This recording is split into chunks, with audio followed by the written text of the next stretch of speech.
All right, today we are diving deep into one of the wildest, most controversial products in finance right now, zero-day to expiration options. You'll hear them called zero DTEs. Now, are they a brilliant tool for high-speed trading, or are they just a high-stakes gamble?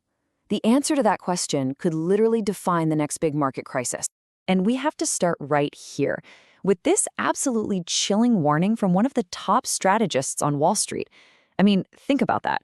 A single financial product that has the power to spark a 20% crash in a single day. That's the kind of thing that makes everyone, from Wall Street giants to someone trading on their phone, sit up and pay attention. So what in the world is this thing that has the pros so spooked? We're talking about a special kind of options contract that is born in the morning and dies by the afternoon bell. To really get what's going on, we need to quickly cover the basics. So, at its heart, an option is pretty straightforward. You're basically buying a contract that lets you bet on where the price of something, say the S&P 500, is headed by a certain time. You pay a little bit of money for the right to make a move, not the obligation. The two most important parts have always been the price and that expiration date. But what if that date is today? And that's where this whole story just goes into overdrive. The entire game has changed because the timeline for options trading has been squished from months down to just a few hours. It's truly options in hyperspeed. Just look at this timeline. It's wild. For decades, options expired once a month. That was it. Then, in 2005, we got weeklies, which was a big deal. A couple more days were added in 2016. But the real explosion, the moment everything changed, was in 2022, when the Cboe exchange launched options that expire every single day of the week. What used to be a monthly event became a daily frenzy. And what was the result of that change? Well, you can see it right here. The growth has been absolutely staggering. We're talking a 5-fold jump in daily trading volume in just a couple of years. What was once a tiny niche strategy is now a massive part of the market, with almost 2 million of these contracts flying back and forth every day. And let's be super clear here, this isn't some little sideshow. These zero-day options now make up somewhere between 40 and 50%. That's nearly half of all the daily options volume on the S&P 500. It's a huge, dominant force that's pushing the market around every single day. So the big question is, who on earth is driving this tidal wave? You know, for a while, everybody just assumed this was the playground for big hedge funds and super sophisticated institutions. But the reality has shifted in a way that I don't think anyone saw coming. Just look at this. It's incredible. As recently as early 2023, JP Morgan put out a report saying retail traders, everyday folks trading from their laptops, made up only about 5% of this market. Okay, now fast forward to today. The exchange itself, CBOE, now estimates that retail makes up 50 to 60% of the volume. That is a 10-fold explosion in market share.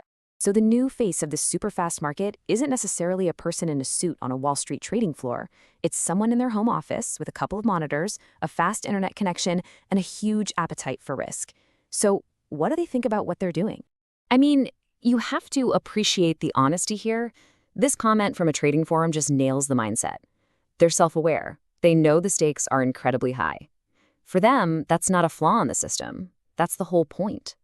And here's another voice from that world. It gets at this core belief that this isn't just about getting lucky. It's a game of pure skill, of lightning-fast reflexes, and intense focus. It's a mindset that used to belong to billion-dollar algorithms, and now it's being put into practice by individuals. Which, of course, brings us right back to that scary warning from the beginning.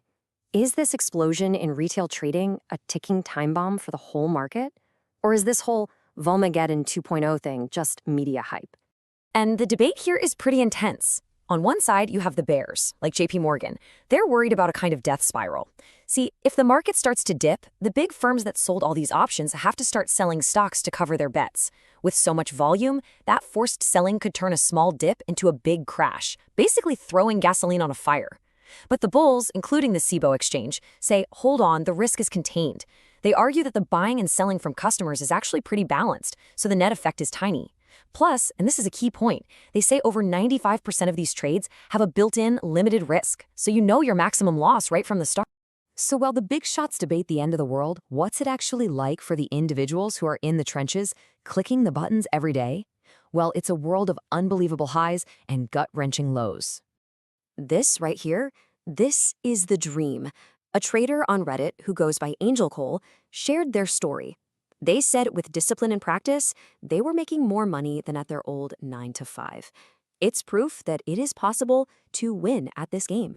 But here's the other side of that coin. The exact same trader, Angel Cole, later posted this, a painful reminder that a sudden market swing can wipe you out in an instant. It's just a brutal lesson that in a market moving this fast, you can lose months of hard-earned profit in a matter of minutes. And when you stop looking at the individual stories and zoom out to see the big picture, the data is just shocking.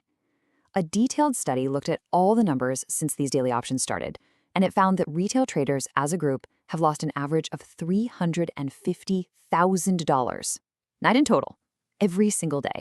So how is that even possible if some people are winning? Well, the detail behind that giant loss number is actually pretty fascinating. The data shows that the retail traders who sell the options, the ones collecting the premium, are actually consistently profitable. The problem?